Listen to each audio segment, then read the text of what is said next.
Selamat berjumpa lagi dan saya percaya semua kita tentu ada dalam keadaan yang baik, luar biasa, penuh dengan damai sejahtera dan sukacita. Kenapa? Karena apapun keadaan kita tetap punya Tuhan yang luar biasa. Hari ini kita akan sama-sama belajar firman Tuhan ya. Tentang bagaimana kita membangun kehidupan kekristenan yang kuat ya berdasarkan firman Tuhan. Kenapa saudara? Karena sebuah bangunan itu terlihat kuat atau tidaknya ketika dia menghadapi sebuah ujian. Baik, kita langsung saja buka sama-sama dari Injil Matius pasal yang ke-7. Injil Matius pasal yang ke-7 ayat 24. Mungkin ayat ini sudah sering kali kita baca, tapi kita sama-sama berdoa supaya hari ini kita boleh mendapatkan satu hikmat yang baru dari Tuhan yang dibukakan oleh Roh Kudus buat kita semua. Matius pasal 7 ayat yang ke-24. Judul perikopnya adalah dua macam dasar. Ayat 24 berkata begini, setiap orang yang mendengar perkataanku ini dan melakukannya, ia sama dengan orang yang bijaksana, yang mendirikan rumahnya di atas batu. Kemudian turunlah hujan dan datanglah banjir, lalu angin melanda rumah itu, tetapi rumah itu tidak roboh, sebab didirikan di atas dasar batu. Tetapi orang yang mendengarkan perkataanku ini dan tidak melakukannya, ia sama dengan orang yang bodoh, yang mendirikan rumahnya di atas dasar pasir. Kemudian turunlah hujan dan datanglah banjir, lalu angin melanda rumah itu, sehingga robohlah rumah itu dan hebatlah kerusakannya. Saudara, pada zaman dulu, zaman Yesus itu di Israel, kalau saudara yang sudah pernah pergi ke Israel, saudara tahu di sana itu banyak pasir ya, padang pasir, sehingga ya kalau orang mendirikan rumah di atas dasar pasir saja ya maka itu akan sangat rapuh saudara. Jadi seorang tukang bangunan yang ahli itu akan melihat. Makanya ya kalau rumah itu dibangun di atas dasar batu, pasti itu karena tukang bangunannya itu memang benar-benar ahli. Nah, itu akan sangat berbahaya. Kenapa di Israel itu ada banyak pasir? Karena kalau hujan, saudara, kalau di sana tiba-tiba hujan, memang di sana itu jarang hujan, tapi begitu sekali hujan bisa terjadi banjir bandang. Kenapa? Karena yang tadinya mungkin itu hanya merupakan aliran sungai kecil, tapi ketika datang hujan itu bisa berubah menjadi sebuah aliran sungai yang sangat besar, dan dia bisa menghanyutkan banyak rumah ataupun apa yang ada di sekelilingnya. Itu sangat bahaya. Nah, Yesus menuliskan perumpamaan ini berdasarkan kondisi dan situasi yang ada di sekelilingnya pada zaman itu di Israel. Dia berkata, setiap orang mendengar perkataanku ini dan melakukannya, ia sama dengan seorang bijaksana yang mendirikan rumahnya di atas dasar batu. Rumah yang dibangun di atas dasar pasir, kita bicara dulu tentang yang pasir yang tadi dikatakan orang bodoh ya. Jadi saya berdoa di sini tidak ada orang Kristen bodoh, amin. Tapi kita semua menjadi orang Kristen yang pintar dan bijaksana di hadapan Tuhan, amin saudara. Amin gitu ya. Kenapa saudara? Karena waktu kita mendirikan rumah di atas dasar pasir, mungkin waktu keadaan kemarau atau keadaan memang tidak ada hujan, tidak ada apa-apa, ya sepanjang keadaannya baik-baik saja, musimnya tidak tiba-tiba berubah, tidak ada banjir yang datang tiba-tiba, hujan deras yang turun tiba-tiba, sepanjang keadaannya baik-baik saja, maka rumah itu juga akan fine-fine saja atau baik-baik saja. Ya, tetapi kan hidup ini, iklim, cuaca juga bahkan tidak selamanya berjalan seperti ya itu aja saudara. Bisa jadi terjadi perubahan ekstrim, makanya dikatakan ada ya perubahan ekstrim yang ekstrim. Kenapa? Karena ada sesuatu yang mendadak berubah. Ya kayak akhir-akhir ini saja kita lihat ya saudara. Sekarang ini orang sudah tidak bisa meramal. Ya dulu katanya kalau bulan Desember, pokoknya mulai November, Desember, Januari itu musim hujan. Tapi yang kita lihat sekarang tuh apa? Desember nggak hujan-hujan, Januari nggak hujan-hujan, Februari belum hujan lagi, dia bergeser pindah ke Maret, April, Juni malah hujan. Jadi memang ya itulah, kita manusia tidak bisa memprediksi apapun dalam hidup ini. Di dalam hidup ini pun demikian, kita mengharapkan pasti semua baik-baik saja, benar nggak? Saudara pasti kan kepengen yang baik-baik saja kan.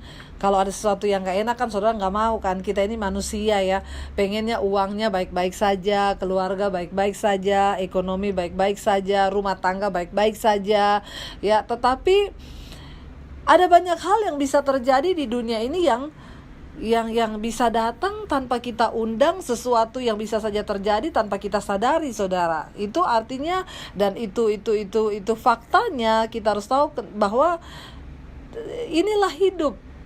Ya, kita semua pasti mengharapkan yang baik-baik saja di dalam hidup ini, saudara ya. Kita mengharapkan rumah tangga yang baik, keuangan yang baik, usaha yang baik, bisnis yang baik, kesehatan yang baik.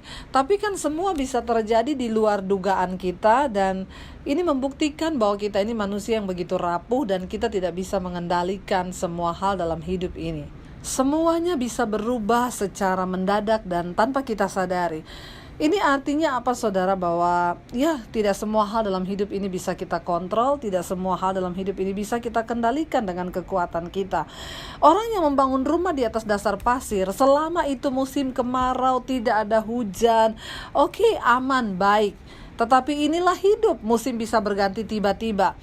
Saya pernah mendengar satu orang ibu, saudara, dia bersaksi kepada saya, ya, tiba-tiba suaminya selingkuh dan punya perempuan lain, ya, karena sekarang kan lagi musim banyak pelakor, ya. Tetapi sekarang ingat, saudara, yang suka selingkuh, awas loh, sudah ada undang-undangnya dibuat sama pemerintah, yang selingkuh dua-duanya di penjara. Jadi tolong dipikirkan lagi bapak-bapak kalau dia mau selingkuh, ya, jangan main sama pelakor, ya. Juga buat para pelakor, bertobat. Kalau enggak saya baptis ulang, saya rendam 10 menit. Lalu, saudara, dia cerita, ya, tadinya suaminya itu ketika mereka menikah, suami yang luar biasa, suami yang baik, suami yang mengasihi istri, suami yang sayang kepada anak.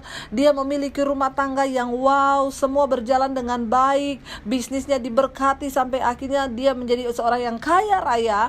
Tapi tiba-tiba bagaikan petir yang datang di siang bolong. Saudara tahu kenapa ada istilah petir datang di siang bolong? Artinya apa, saudara? Semua bisa berubah tanpa kita duga. Itu artinya petir datang di siang bolong, sesuatu yang tanpa kita sadari, sesuatu yang tidak pernah kita sangka, itu bisa datang dan terjadi di dalam hidup kita tanpa kita sadari. Seorang ibu yang sedang giat-giatnya bekerja, berbisnis, tiba-tiba divonis setelah kena kanker. Inilah hidup, saudara. Dia gak bisa lari dari kenyataan ini dan harus menghadapi. Nah, rumah yang dibangun di atas dasar pasir, selama keadaannya baik-baik saja, tidak ada pergantian musim, tidak ada banjir yang datang, hujan yang turun tiba-tiba, it's okay. Tetapi ketika sesuatu yang tidak enak terjadi, kenapa di Israel orang nggak bisa bangun rumah di atas dasar pasir, saudara? Bahkan di Indonesia juga jangan coba-coba bangun rumah di atas dasar pasir, karena ketika itu bergoncang, saudara, maka semuanya ambruk. Ketika hidup ini berjalan tidak seperti yang kita mau, ketika segalanya datang begitu tiba-tiba, tanpa kita bisa sadari, tanpa kita bisa kontrol, dan itu terjadi, apa yang kita akan lakukan? Hidup kekristenan kita, Yesus berkata, setiap orang yang mendengar perkataan firman Tuhan, ya, lalu melakukannya, ia sama dengan orang yang bijaksana yang mendirikan rumahnya di atas dasar batu. Kemudian turunlah hujan, lalu datanglah banjir, lalu angin melanda rumah itu, tetapi rumah itu tidak roboh sebab ia didirikan di atas dasar batu. Banjir, hujan, persoalan berbicara tentang musim yang ekstrim, yang tiba-tiba bisa berubah, saudara. Ketika banjir datang, hujan turun tiba-tiba, tidak ada mendung, tidak ada awan, tetapi tiba-tiba ada hujan yang turun, saudara. Dan orang yang membangun hidupnya di atas dasar kebenaran firman Tuhan, orang yang membangun hidupnya di atas dasar perkataan Kristus, mengimani dan melakukan firman itu, Yesus berkata mereka seperti orang yang bijaksana yang membangun rumahnya di atas dasar batu. Mau datang persoalan, tantangan, kita tahu dan percaya bahwa perkataan firman Tuhan itu ya dan amin. Tidak bisa mengubah apapun dalam hidup kita.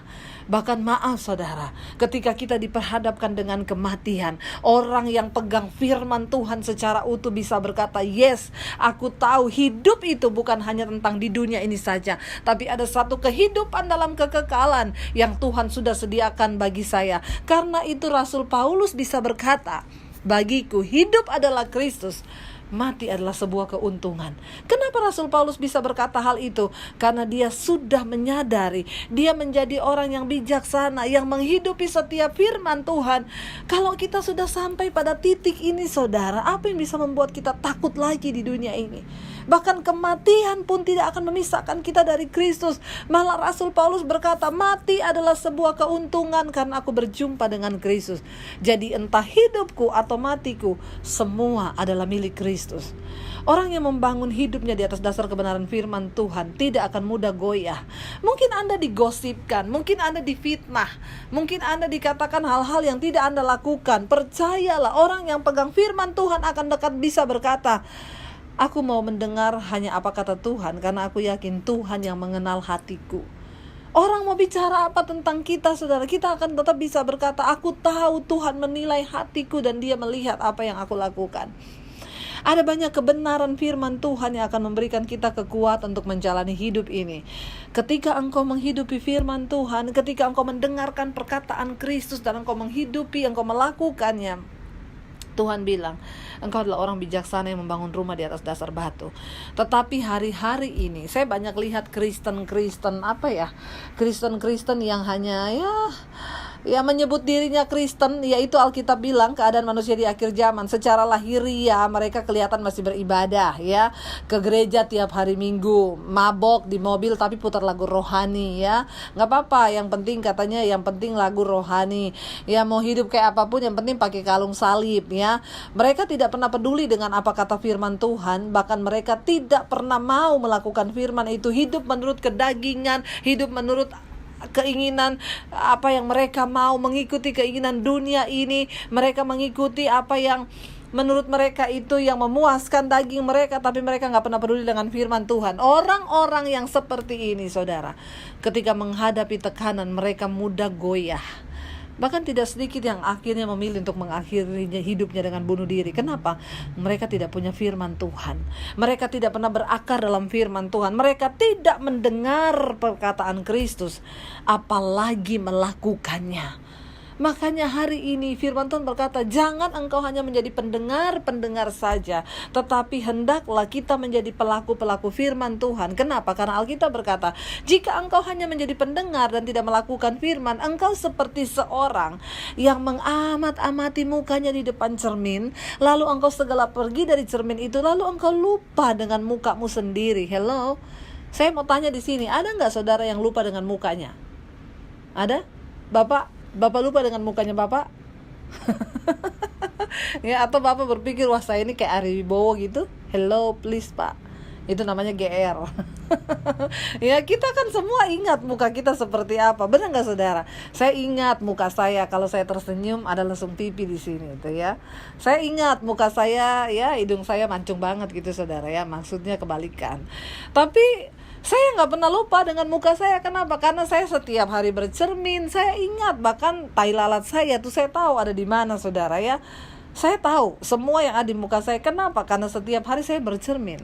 Nah, Alkitab berkata, orang yang mendengarkan firman tetapi tidak melakukan, dia seumpama orang yang tiap hari lihat-lihat mukanya di depan cermin, tapi dia pergi, dia lupa mukanya. Ngeri nggak saudara? Ini kan namanya amnesia. Lupa mukanya, apalagi muka suaminya, pasti lupa dia. Di sini pasti ada bapak-bapak yang lupa dengan muka istri. Baik, hati-hati kau bapak-bapak, ya. Itu berarti kau pura-pura lupa itu. Ya, nggak ada kan bapak-bapak yang lupa muka istrinya. Makanya taruh tuh foto istri di dompet, supaya setiap hari Bapak ingat muka istri. Terlebih kalau ada pelakor yang ganggu, lihatlah muka istrimu. Kalau bisa istri yang pegang pistol di situ ditaruh. Biar Bapak-bapak tidak tergoda sama pelakor. Alkitab bilang orang yang melihat dirinya di depan cermin, lalu dia pergi, dia lupa mukanya. Ini kan aneh saudara. Bahkan saya bilang ya sedikit lupa ingatan, harus masuk rumah sakit jiwa. Nah, saudara bisa bayangkan orang Kristen yang mendengarkan firman tapi gak pernah melakukannya. Hello, Anda seperti orang yang kelainan jiwa, kata firman Tuhan.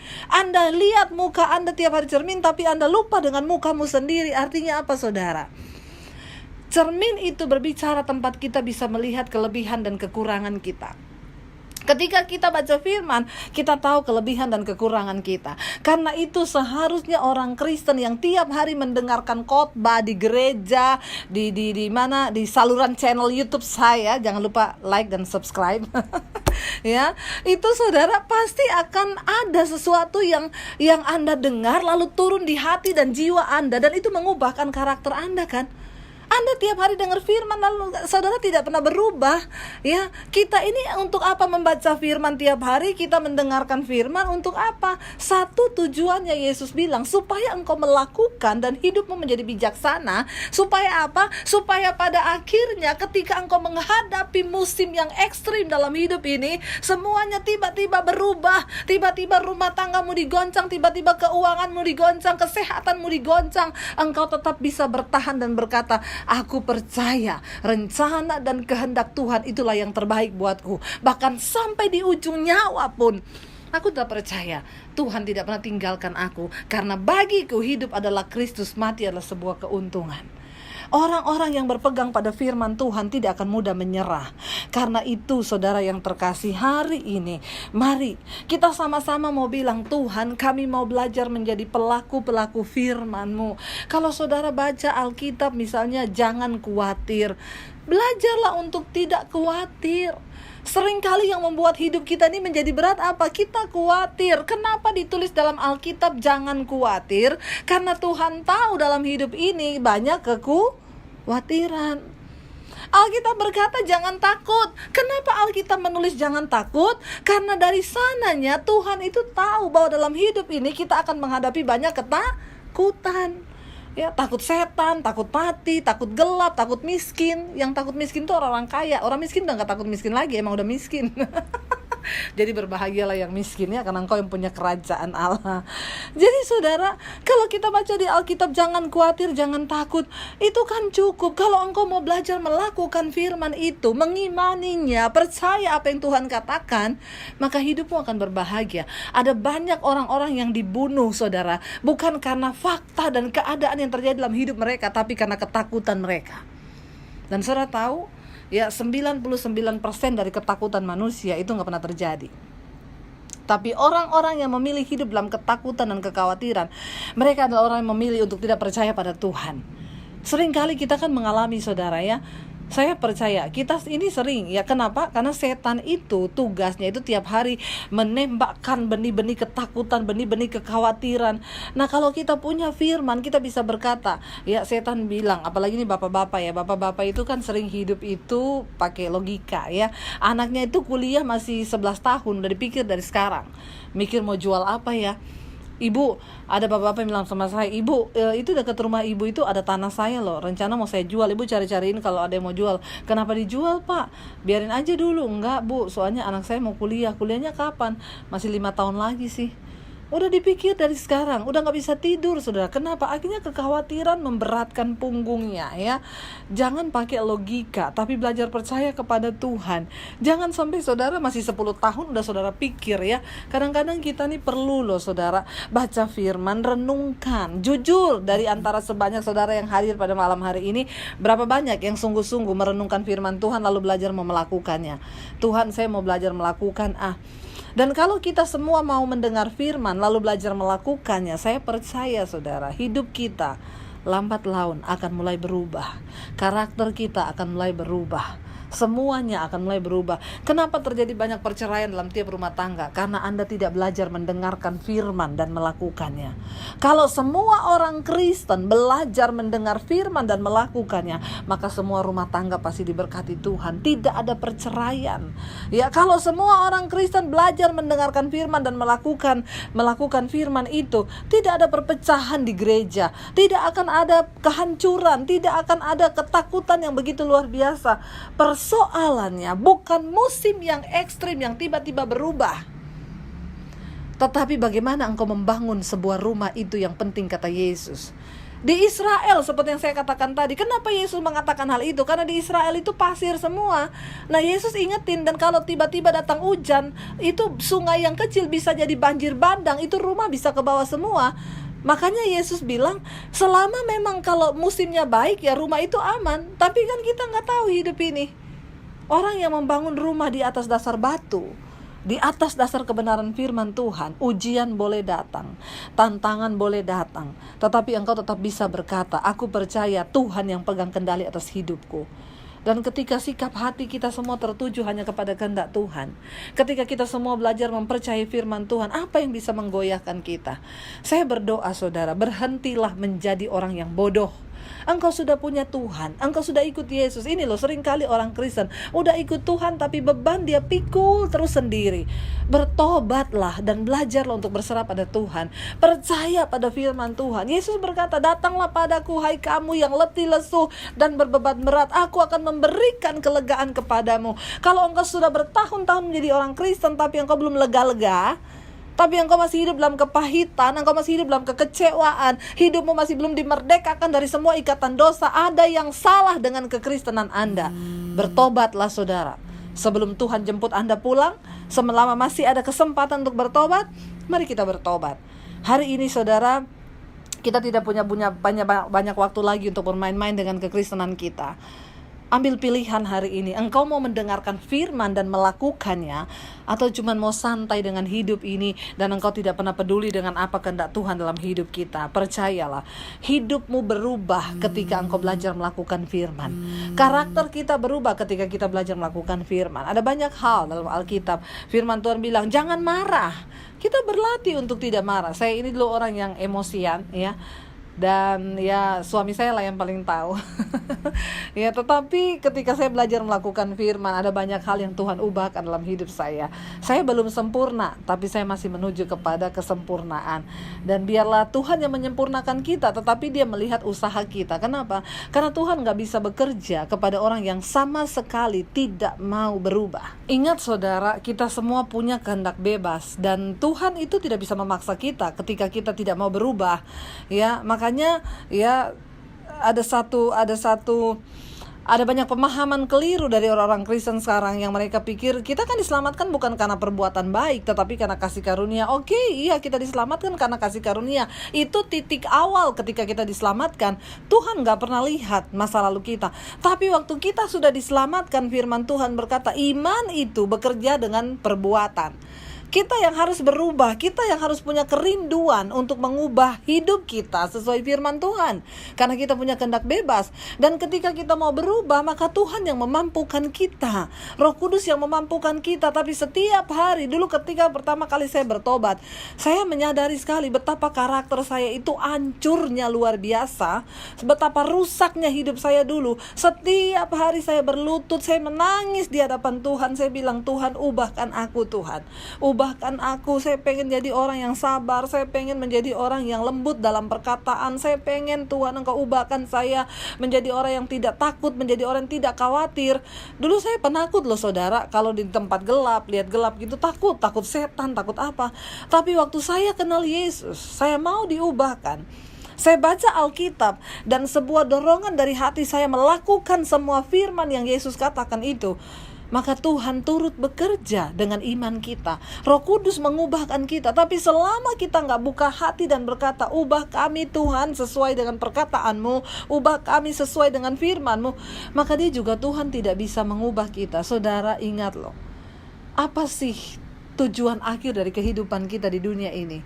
Engkau diubah kembali kepada ciptaan Allah yang semula. Karakter ilahi dibalikin lagi ke dalam hidup kita. Itu tujuan Yesus mengubahkan hidup kita. Itu tujuannya kita belajar Alkitab, supaya ciptaan yang tadinya rusak oleh setan, oleh dosa, itu dikembalikan oleh kedatangan Kristus. Kita diubah seperti gambaran ilahi Kristus di dalam hidup kita.